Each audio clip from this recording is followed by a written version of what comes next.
皆さんこんにちは、ゆきなです。今回は私の生徒さんでも日本企業に就職したいっていう人も多いので、日本企業のことについて話そうと思うんですけど、その中で今日は有給休暇について話そうと思います。私よく韓国に行くときに2泊3日で行くんですよ。土日に1日有給休暇くっつけてとか。そしたら韓国人の友達に短すぎないって言われるんですね。これは韓国だけでなくって他の海外に行く時も大体そうなんですけど、現地の友達に短いよって言われることがほとんどです。海外から日本に旅行に来られる方って最低2週間ぐらいいらっしゃいません？それで北から南まで移動して堪能するっていう旅行をされている方多いと思うんですけど、日本人からしてみたらどうやってそんなに休みが取れるのって思うんですよね。それ言うと有給休暇の制度ないのって聞かれるんですけど、もちろんあるんですよ。最低10日はきっとどこの企業もあると思うんですけど、じゃあその半分の5日間を一気に取るってほとんどできないんじゃないかなって思います。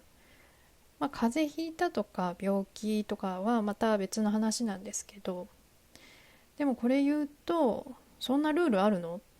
5 日間一気に取ってはいけないっていうルールあるのって言われるんですね。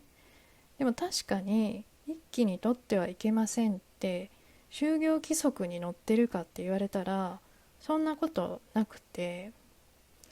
でも多分上司に5日間取りますって言ったら、まずなんでって言われると思うし、却下されると思いますね。もちろんクビにされるとかはないと思いますよ。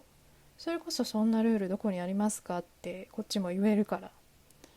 でも取るっていうまでに周りの顔色を見たり空気を読んだりして、休暇が終わって帰ってきてからも気まずいんじゃないかなとか考えたりしたら、もう取らない方がマシなんですよね。逆に5日連続で取りなさいというルールがあれば取るんですけど、銀行とかはそういうルールがあるんですよ。でそれが日本人の変なとこだなって私は思ってるんですけど、ルールにないのに一般の人の考え方をしたとしたらって頭で考えたものがみんなのルールになってしまっていて、勝手にその行動をとっているってことなんですね。いい部分もあると思うんですよ。それが秩序とか言われるものなんでしょうけど、でも有給休暇に関しては正直これはもうこれから自然に変わっていくことはないって私は思っていて、もう日本企業一斉に何かそれこそ自由にするよというルールを決めないと、日本人の性質上休むことに罪悪感を抱く人がまだまだ多いから無理だろうなと思います。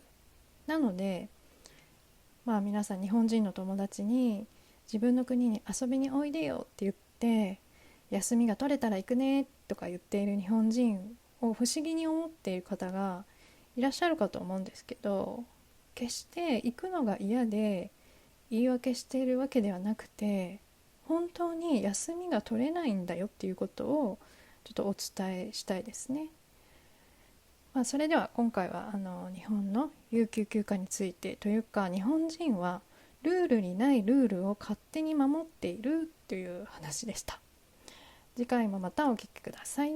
バイバイ。